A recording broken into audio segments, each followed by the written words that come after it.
The Dan Yorke State of Mind program is brought to you in part by Lookout Rhode Island and Takeo Comfort Solutions.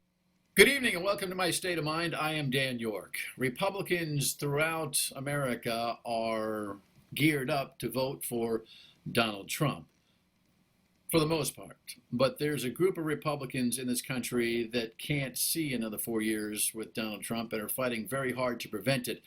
You may have heard of the Lincoln Project, which is made up of a bunch of conservatives, Republicans, all that kind of group that are really spending a lot of money, raising a lot of money and spending a lot of money with very sophisticated commercials and supportive advertising for Joe Biden.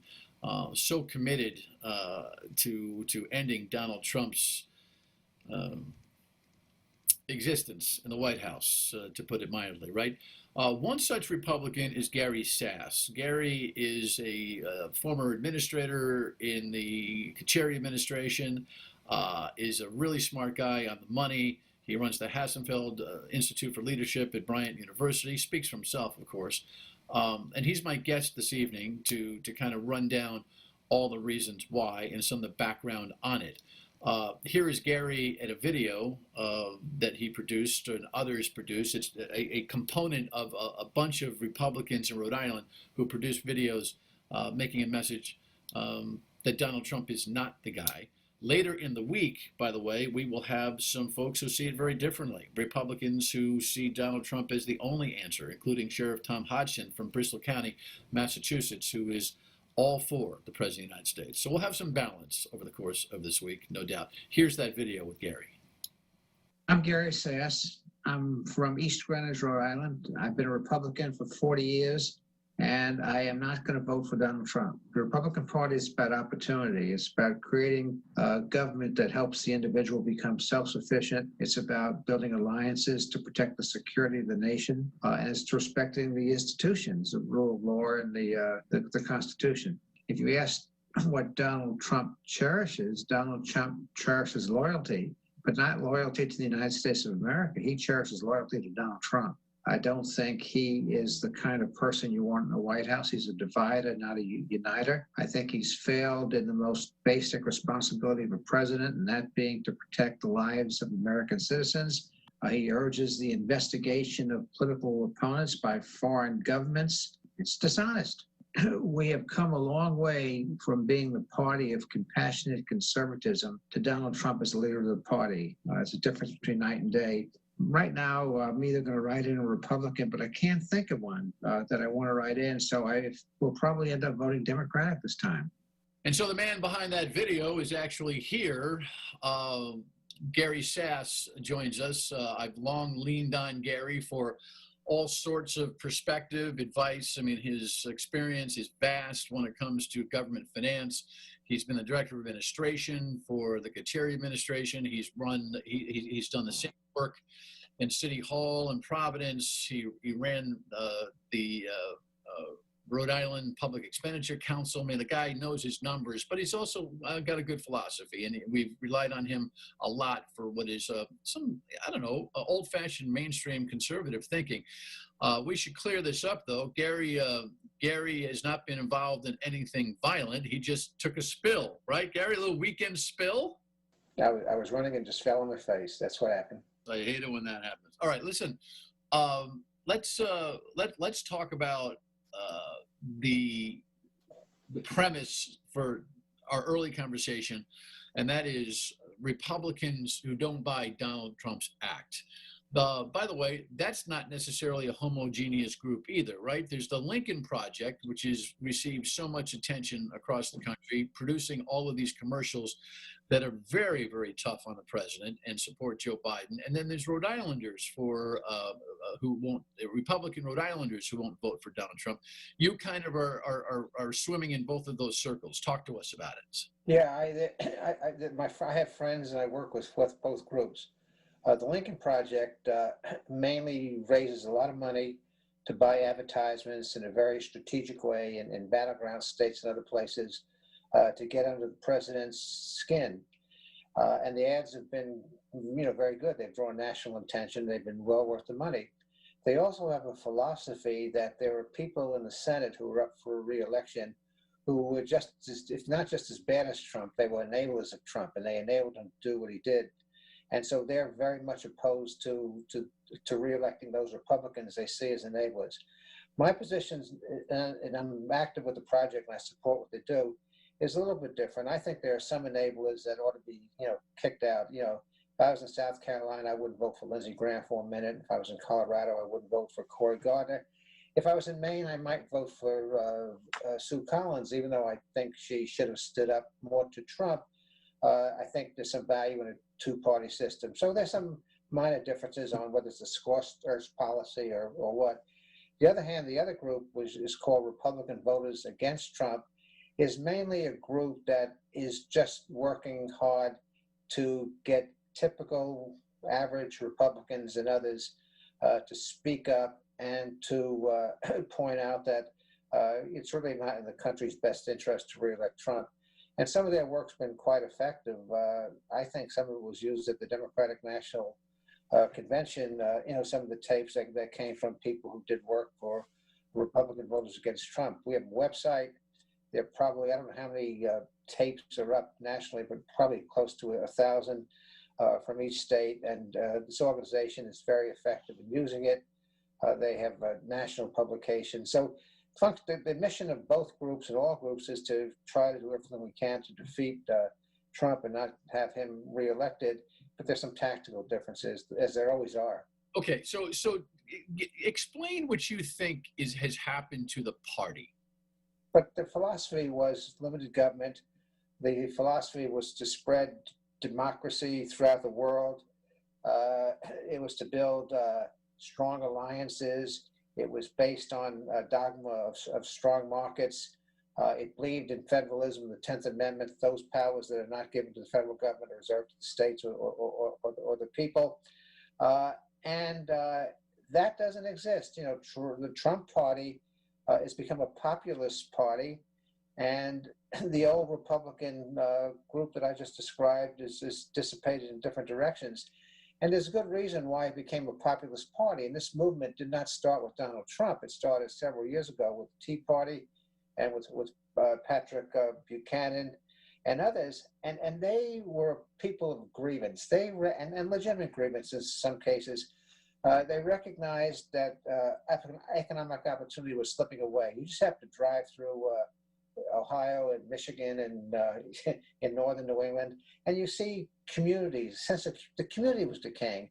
It wasn't just that the jobs were leaving, the community was decaying. The churches were closing, the stores on Main Street were being boarded up for the Walmart or whatever.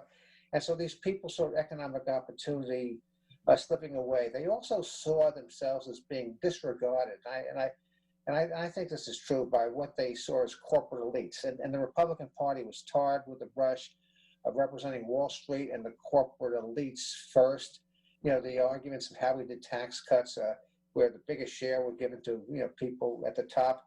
And so they felt that there was economic disregard. And finally, and the coronavirus put this into sharp focus, they felt that government was not helpful to them. So all that bubbled up to create a populism. And so we went from a party of limited government, free trade, international alliances, to a party that were populist for the reasons that I've just mentioned. Okay, when we come back, we're going to talk about how all that is manifested and what this group of Republicans who say they don't want Donald Trump elected see as the short and long-term alternative and end game. Gary Sasse will be back with me on My State of Mind when we return. Stay with us. Where is the president in a time of national emergency? Hiding. Hiding in his security bunker, watching his shows, afraid, alone. Not a leader. And supposing you brought the light inside the body. Not a president, just a scared, incompetent. Within a couple of days, it's going to be down to close to zero. Embarrassment. You know that. Those who have worked with him know that. Former Defense Secretary James Mattis accusing President Trump of being a threat to the Constitution. Our allies know that. And our enemies know that. Everyone knows that. It's time for a competent president. Let's elect one.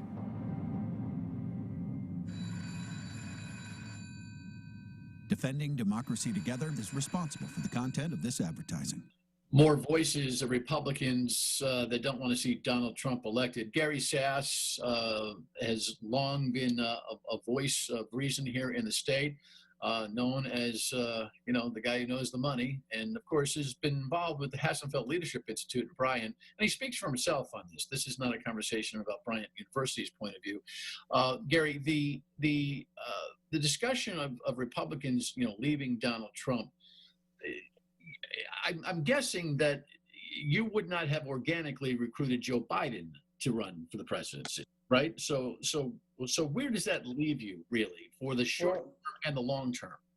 Well, there's always a binary choice,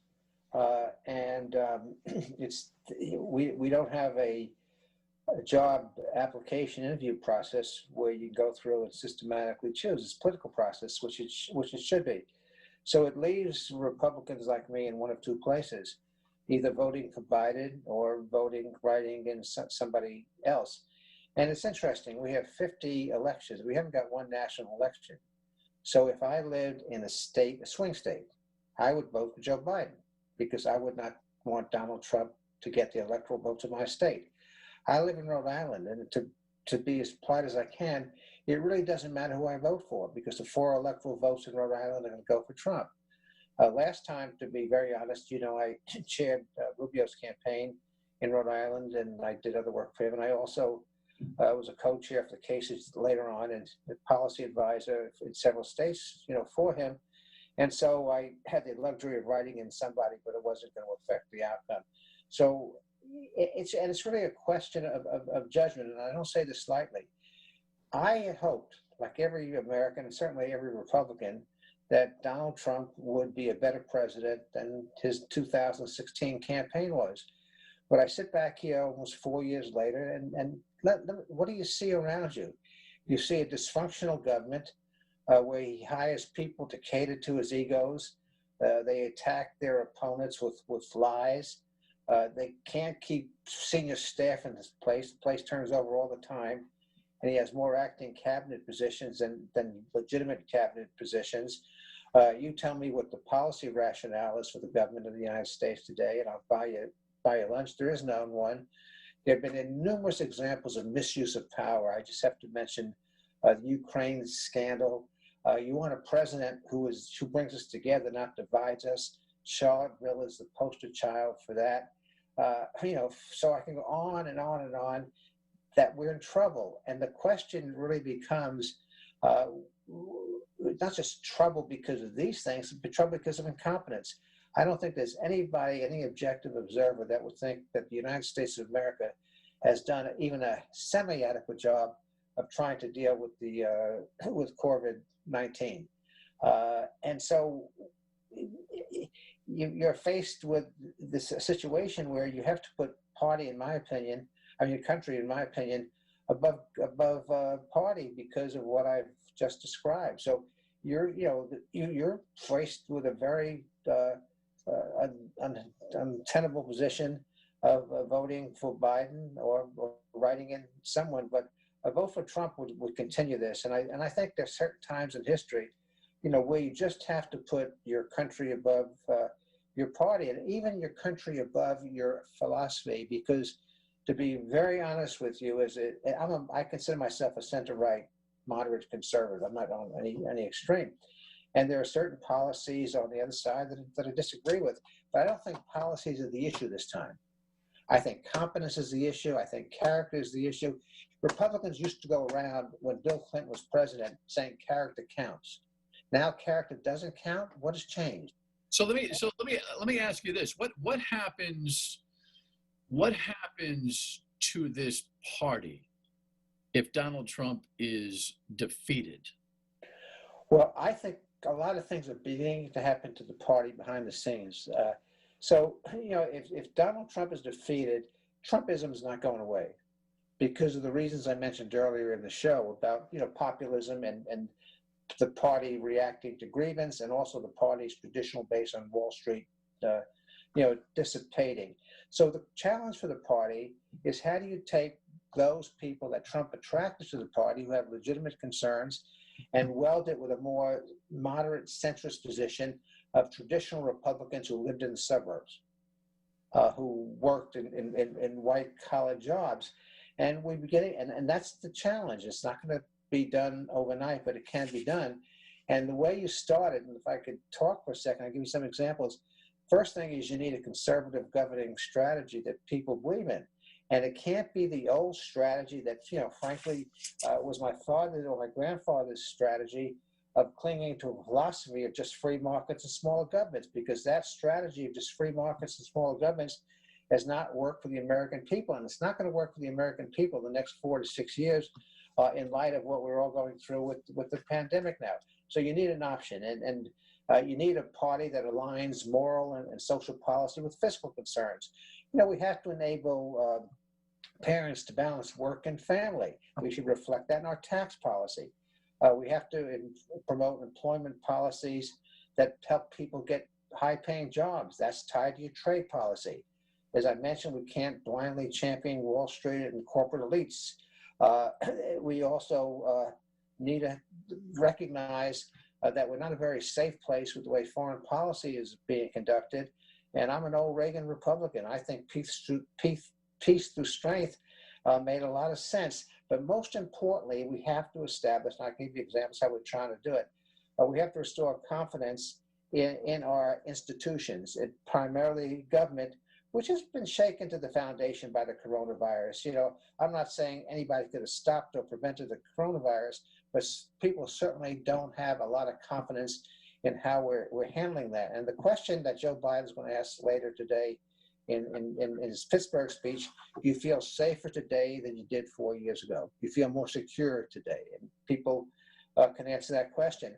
And there are a number of things that have been happening. I can mention, Marco Rubio, who I used to work for, has come out with a common sense. I think he's calling it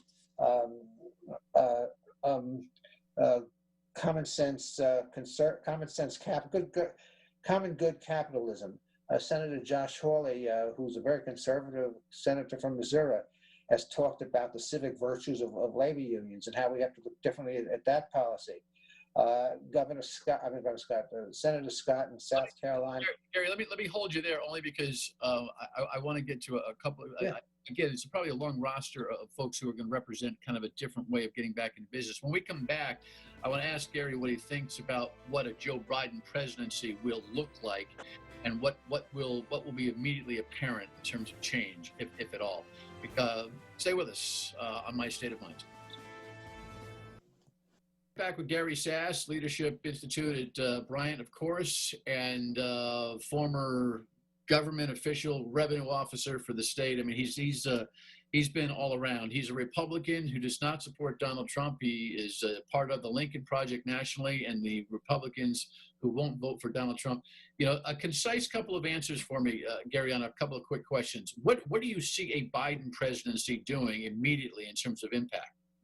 The quality of government will be professionalized and improved. I think that's the first thing. I think the second thing, as far as policy is concerned, I can't read that one until I know the configuration of the Senate. I think if there's a Republican Senate, Joe Biden will be able to work with that Senate. He's demonstrated that before, the ability to work across the aisle.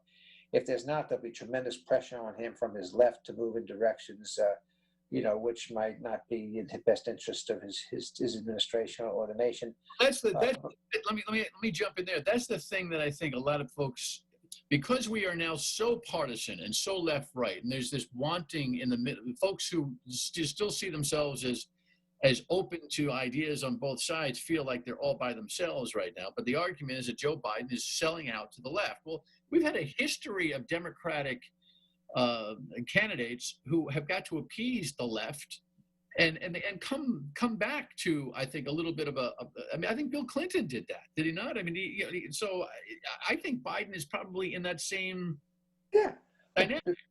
Bill Clinton worked with Republicans to get welfare reform, major piece of legislation. But he also worked with the left in this party on certain tax policies. I'm part of a group called No Labels, which promotes bipartisanship. And there'll be much more bipartisanship under a Biden administration than there was under a Trump administration, which has to be helpful because he has to restore faith and credibility in our institutions. And I'm confident that the language will be better, the ability to work across the aisles will be better, and as a result, the product will be better. It's nothing that I will agree with on everything, but I think we will have a functional government again. All right, and we only got a minute or so here. What happens if Donald Trump is reelected? What happens? There are three things that can happen. First thing is that the so-called Trump agenda goes forward, and we less immigration, less immigration, less tolerance for certain things, a kind of just this dysfunctional government, and we kind of muddle our way through. The second thing can happen is that he could be elected and be totally ineffective and be generally, ignored. If you don't have a policy, that's possible. The thing is, we can have a virtual government where he's sitting in the White House making pronouncements, and we can, both Republicans and Democrats, to bring things together. Keep in mind that Donald Trump's control over a lot of Republicans was he controlled the machinery of the party. He will be a lame duck after November 3rd, win, lose, or draw. And I think you'll see Republicans, acting a little, not all, but some, acting a little bit differently and opening the doors to more bipartisan deliberations. All right, interesting.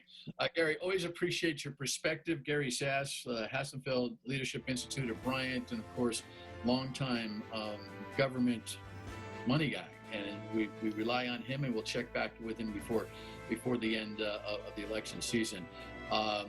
Careful about that bump. Make sure you. I got to go nurse my wounds. Thanks for having me. Gary Sasse, final word and we come back. Stay with us. So we will have different points of view on Donald Trump over the course of the election season, including later in the week, Sheriff Tom Hodgson from Bristol County, who has a real affinity for the Trump administration and certainly is committed to his votes. PC Professor Joe Camerano and a review of the RNC last week tomorrow night. Thanks for tuning in. We'll talk to you on the radio at 3 on WPRO. Good night.